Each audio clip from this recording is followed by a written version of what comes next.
అభిమాన హీరోలు ఎవరు చిన్నప్పటి నుంచి? అక్కినేని నాగేశ్వరరావు గారు నిస్సందేహంగా. అంటే రామారావు గారి సినిమాలు కూడా చూసేవాడిని. చిన్నప్పటి నుంచి కూడా ఆయన అభిమాని నేను. ఆయన ఒక డ్రామా వేసినప్పుడు కొంచెం ఆయన్నే నేను కాపీ చేశానేమో అనిపించింది. ఒక డిగ్రీలో ఉన్నప్పుడు ఒక చిన్న డ్రామా వేసినప్పుడు అందరూ ఏమైనా నాగేశ్వరరావులను యాక్ట్ చేసామని. ఆయన ముద్ర ఉంది. ఆయన హీరోగా నాగేశ్వరరావు గారి ముద్ర తప్పకుండా ఉంది. మరి సినిమాల్లో వేషాల కోసం ప్రయత్నాలు ఏం చేయలేదా? చేసిన మాట వాస్తవమే, కానీ నాకు మిత్రులు చెప్పడం ఏంటంటే సినిమా అనేది అదొక మాయా ప్రపంచం.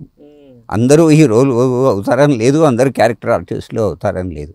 కాబట్టి ఇంట్లో కూడా పెద్దవాళ్ళు కూడా ఎంతవరకు కళని ఆస్వాదించే వరకే ఉండాలి తప్ప దాంట్లో నటించాలి హీరోన వాళ్ళని ఈ పెద్ద పెద్ద కోరికలు వద్దని చెప్పేవాళ్ళు. అమ్మ నాన్న చెప్పేవాళ్ళు.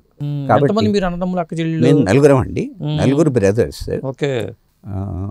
సిస్టర్స్ లేరు, నలుగురు. ఫాదర్ ఏం చేసేవాళ్ళు? ఫాదర్ కరణం అండి, ఊరి కరణం, గ్రామాధికారి అంటారు. గ్రామాధికారిగా 3 ఊళ్ళ గ్రామాధికారిగా చేశారు. తల్లి గృహిణి. సో ఆ రకంగా ముందుకెళ్ళవచ్చు. అందుకనే అట్లా సినిమాలు దూరం అయిపోయి మీరు ఇక జాబ్లోకి వచ్చేసారు. అంతే.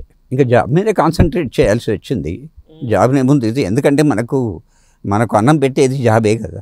అంచేత ఎక్కువ ప్రిఫరెన్స్ దేనికే ఇచ్చాం. ఎప్పుడు కళని భక్తి ముఖ్యం కదా, ముందు భక్తి ముఖ్యం కాబట్టి. అదే అందుకని ఈ వృత్తిలోకి వచ్చారు, టెలికాం వృత్తిలోకి వచ్చారు. అంతే. మరి అక్కినేని నాగేశ్వరరావు గారు మొదటిసారి ఎప్పుడు కలిసారు మీరు? నేను 1974లో నేను టెలికాంలో చేస్తున్నప్పుడు మాకు రిక్రియేషన్ క్లబ్ ఉండేది.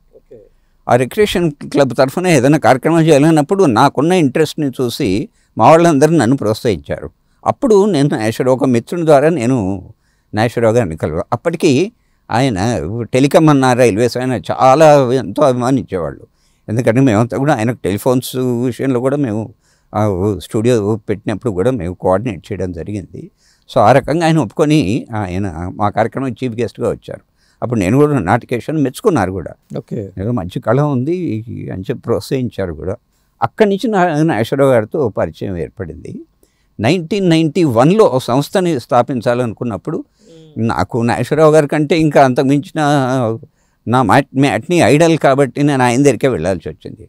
కానీ మొట్టమొదటి నాగేశ్వరరావు గారు అప్పుడు కలిసినప్పుడు ఈ సంస్థ పెట్టాలనుకున్నప్పుడు ఆయన ఒక స్కాన్ చేశారండి నన్ను. అసలు ఎందుకు మీరు పెట్టాలనుకుంటే, ఏం సాధించాలనుకుంటున్నారు, దీనివల్ల మీరు ఏం ఆశిస్తున్నారు, ఇట్లా చాలా రకాలుగా ఆయన పెద్ద ఇంటర్వ్యూ చేశారు. అసలు అంత ఈజీగా ఒప్పుకోలేదు అసలు. ఎందుకంటే ఆయన నాకు తెలిసి సంస్థలను ప్రారంభించి చాలా తక్కువ అండి. నా అదృష్టం ఆయన మొత్తం విని ఏం చెప్పాలో అన్నీ చెప్పి ఇలా ఉండాలి అని నన్ను ఎడ్యుకేట్ చేశారు. నన్ను కార్యక్రమం అంటే ఏదో డబ్బుల కోసమో లేకపోతే ఒక ప్రతిష్ట కోసమో కాకుండా ఒక మంచి కార్యక్రమం, నలుగురు మెచ్చేది, నలుగురికి ఉపయోగపడేది, అట్లాంటి కార్యక్రమాలు చేయాలి మీరు అని చెప్పి నన్ను చాలా ఎడ్యుకేట్ చేశారు. ఆయన చేతుల మీద ప్రారంభించారా? ఎస్ అండి. ఆయన ఛాయాగ్రాహంలో 26 ఏప్రిల్ 1991 మొదటి కార్యక్రమం. ఆయనే చీఫ్ గెస్ట్. సభా సామ్రాట్ భాస్కరరావు గారు ఆయన ప్రిసైడ్ చేశారు. మొదటి కార్యక్రమం ఏంటది మీది?